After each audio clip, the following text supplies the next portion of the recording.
achieve judgment. Then the focus is the grievance, negotiations, conflicts, and deadlines. The purpose is to evaluate how leaders balance urgent compliance tasks with people-centered issues like grievance and negotiation. Next is the prioritization quadrant. Next slide po ay okay naman. The urgent versus important matrix. So we have four quadrant. In quadrant 1, urgent and important. So we need to immediate action. Next is quadrant number 2, important but not urgent. So you plan and schedule. In quadrant number 3, urgent but not important. So focus in the day-to-day. And in quadrant number 4, not urgent and not important. So to defer or drop. This matrix help us sort tasks logically, ensuring that urgent compliance and safe issues are prioritized while routine matters and are delegated. So, in quadrant 1, in immediate action, the content is accreditation line report. So, parent conflict escalating to safety issues. So, idiretso ko na, no?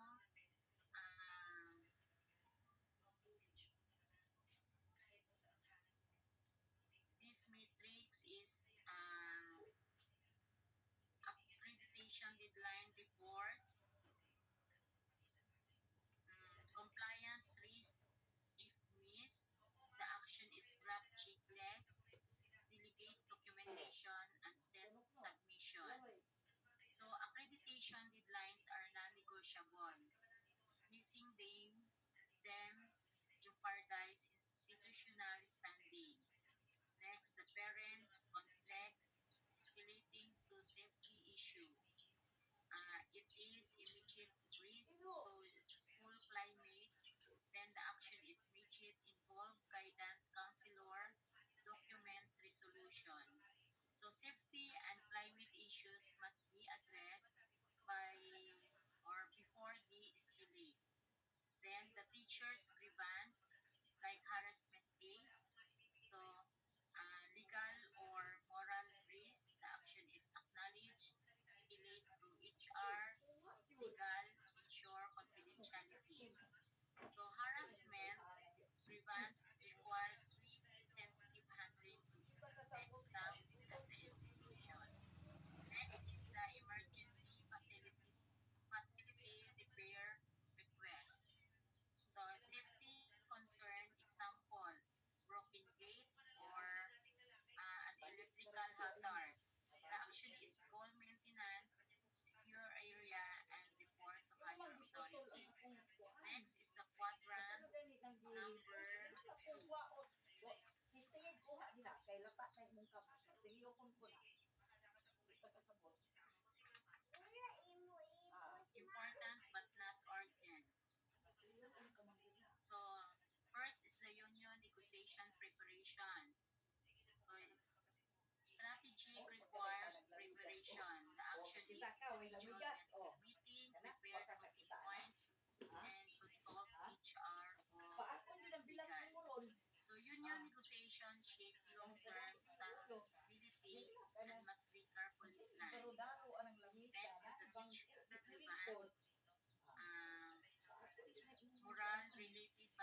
Professional development builds capacity and supports accreditation.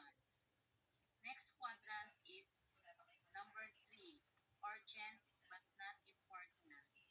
So first is the routine scheduling conflict, time sensitive but low impact. The action is delegate to admin assistant. So routine conflict can be resolved by staff without leading intervention. Next is the minor supply request. Uh, Urgent but operational. The action is assigned to procurement officer. So supplies are important but not strategic. Delegate immediately. Next is the non-critical parent inquiries. Time sensitive but low impact. Action is assigned to guidance or admin staff. So parents deserve responses, but not all inquiries require leadership attention. Next is the daily attendance report. Um, Routine compliance. The action is delegated to registrar or admin staff. So attendance is important but operational. Delegate constant consistently. Next is the last quadrant, number four, not urgent and not important. So invitation first is the invitation to non-essential seminar. Minimal impact. The action is defer or decline. Not all invitation align with the strategic prioritize. Next, the newsletter draft. Low priority. The action is defer under urgent tasks are complete. Communication can wait until compliance and safety are secured. So next is the low priority community outreach. Minimal impact. So the action is schedule letter as or assigned to PR staff. So community outreach is valuable but not urgent. Minor congratulatory correspondence. Symbolic, not strategic, and the action is defer or assigned to secretary. Congratulatory notes can be sent letter without risk. So this is the next is the sorting these items.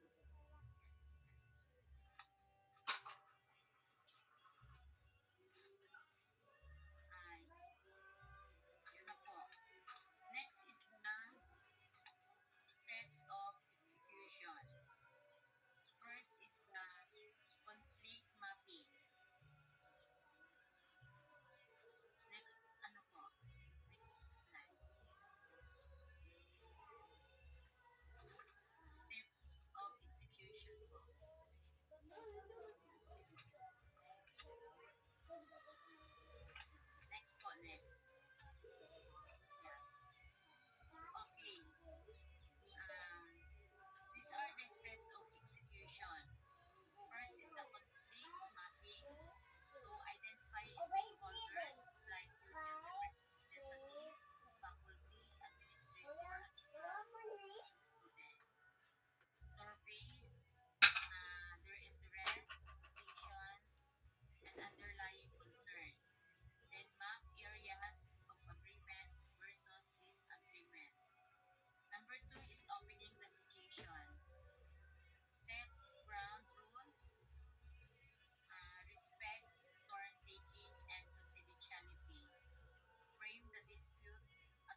organization.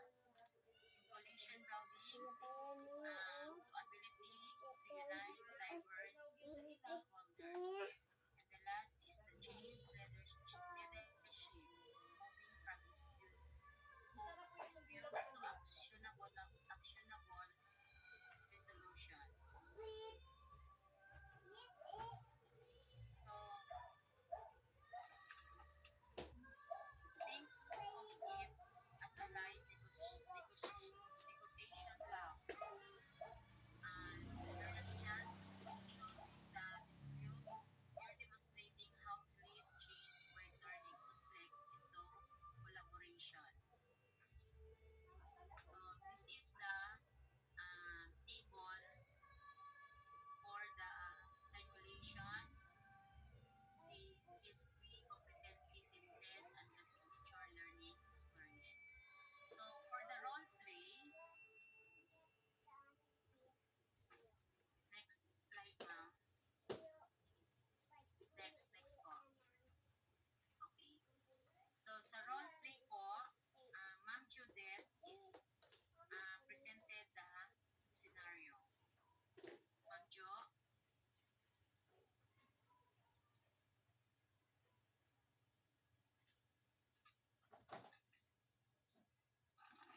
Yes, Ma'am Lan. So here is the role play script scenario. Faculty union disputes workload distribution. Assessors play union leaders, faculty members, and administrators. Thank you all for coming. Our goal today is to understand everyone's concerns and work toward a fair, sustainable workload solution.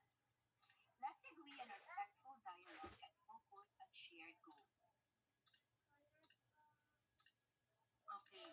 Our members feel workloads are unfair. Some teachers are overloaded while others have lighter schedules.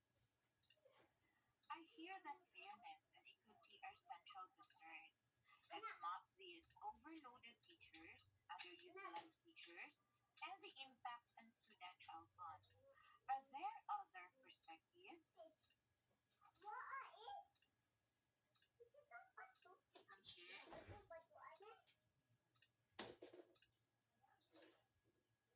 Ma'am She, Ma'am She, Ma'am She, at saka Ma'am Sir James po.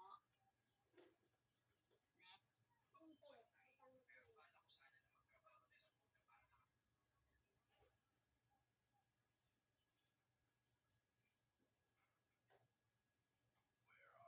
So faculty members, the assessor, we also worry about burnout and quality of teaching. Thank you. So we have three key issues: fairness, burnout, and teaching quality. Let's explore options. Could we consider rotating assignments, adjusting schedules, or providing incentives for heavier loads? Sir James.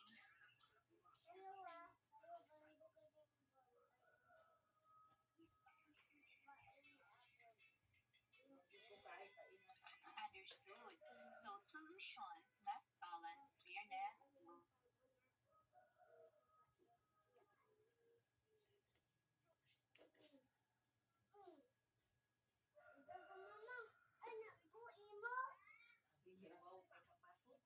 Gani.